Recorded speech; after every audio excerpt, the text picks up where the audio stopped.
Hi, I'm Carey Dissmore. And I'm Steve Oakley. So let's continue this discussion about building a Resolve system. Let's talk about control surfaces. You know, I'm able to use Resolve with a mouse and keyboard. Do I need that? Yeah. You a speed freak? Yeah, I like to get my work done on time. You like to get them quick? Yeah. Okay. This is what it really comes down to. Is you can work in the interface, and you're going to click and click and click and click and slide and click and click. Or you can sit down and play it like a piano and go, next shot, next shot. Pick Yeah, one. well, I mean, it's more than just speed, though. I mean, you're it's dealing convenience. But a lot of things in color grading, you're dealing with adjusting one parameter that affects other parameters. Right, so you can adjust two things at once as they interact with each other. Absolutely. You're cross-correcting and getting what you want quicker. Now, I've looked at the DaVinci panel, and it's a work of art. It's absolutely state-of-the-art. It's beautiful. It's beautiful. No question. Lots of buttons, envy. lots of knobs. I lust after that because I'm just such a gearhead. Certainly a $30,000 panel is going to be very hard for me to cost justify. Could you go for a little under $2,000? Sure. Okay. There are a couple of third-party controller surfaces that will work just fine. In fact, DaVinci pretty much supports, I think, just about everything out there, as far as surfaces with trackballs and rings and some knobs on the front. So what am I trading off in some of these More options? buttons with built-in displays versus maybe a little display on top. But basically what you really care about, and I'm sure there's going to be somebody out here who's going to call me on the carpet for this, but basically you want those trackballs, you want the knobs, and a couple other controls that let you do probably about 70 to 80% of the work that you're normally doing. Okay. I'm comfortable taking a mask and stuff and moving it with the tablet directly on the screen, but most of the grading work, those dedicated controls make it smoother. Yeah, especially in your primary grade where you're just doing more of the color correction stuff and just balancing a shot. It just seems like, you know, using 3 balls and Luma rings is just, you know, bang. Yeah, done. it's definitely good. So there's a lot of options on controllers. Monitoring gets tricky because reference color monitors in the HD era are, well, they've always been expensive, but they're really expensive now. And frankly, there's a lot of difference of opinion about what technology or what is a true reference standard and what that is. And you know, basically, I think, you know, true reference grade monitors start at about $5,000 and go up and way up from there. You can't trust a cheap monitor. Now that said, I did run across a $200 24-inch monitor that came out of some discounter that was actually surprisingly good. But the problem is you don't know when you get that one lucky particular model, particular production run, where they hit it. Right. I mean, there's just so many monitors out there, low-cost monitors, just, you know, that are plenty good for running your computer desktop display if all you need to do is read sharp text. Exactly. But when it comes to having something that's going to calibrate up to a Rec 709 color space and be a worthy reference standard, you know, they get pretty expensive. Seriously, I think the biggest thing people need to get their head around in terms of quality monitoring is, yes, buy the best monitor you can afford that will produce as close to a reference standard image as you can possibly muster. But the main purpose of a grading monitor is not to make your footage look good. It's for it to tell you the truth about your footage. I want you to lie to me. Come on.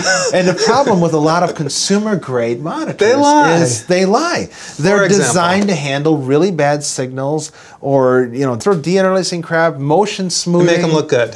Yeah, flesh tone, wrinkle-away blending. Right. This is something that you guys should really do, is go into a store with lots of monitors and take a look at the flesh tones. And you're going to see a lot of monitors. What they do is those skin tones are suddenly very saturated and very smooth. It's kind of like the skin tone detail on a camera, but like turned up to 11. And you know, if you're doing color work, what's the point of trying to get a good skin tones and gradation and get it right? And your monitor just completely does wild stuff with it. Yeah, it's crazy. I'm not denigrating the importance of scopes and the software scopes or outboard scopes, and you got to know scopes, and that's a whole nother topic. Right, but the client's sitting here and they're looking at that. But you got to have a monitor. Yeah, they're looking at that and saying, well, why doesn't it look like?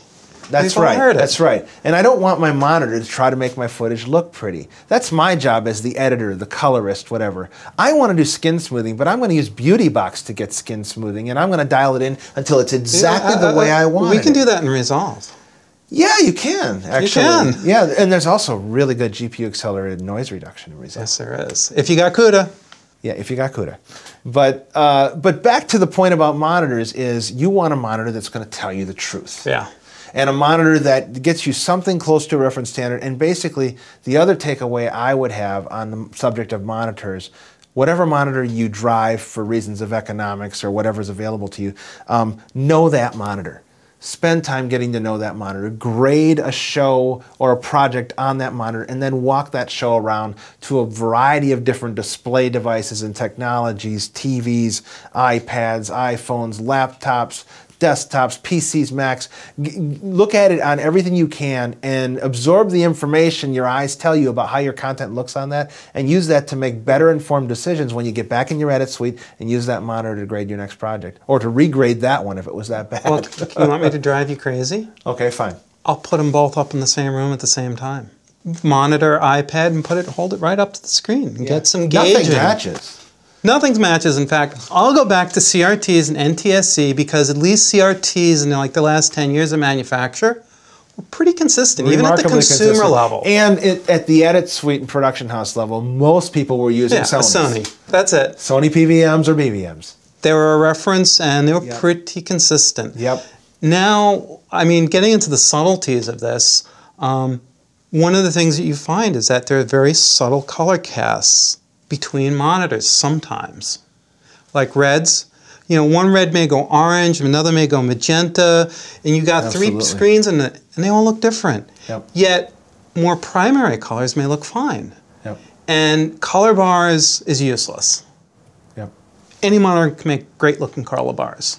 Yep. What you need to start doing is looking at ramps and looking at, you know, chips of solid colors and saying, you know, do they look the same? Are they consistent? Yep. And it's really hard across different display technologies between your CRTs or your plasmas or your LCDs or now your OLEDs. But back to, you know, in my edit suite, you know, I'm of modest means and budget and I'm trying to do the best I can, but I actually have LCD, a CRT, PVM, Sony that's running an SD down convert, but it's still a good color reference, and a Panasonic plasma that I've calibrated.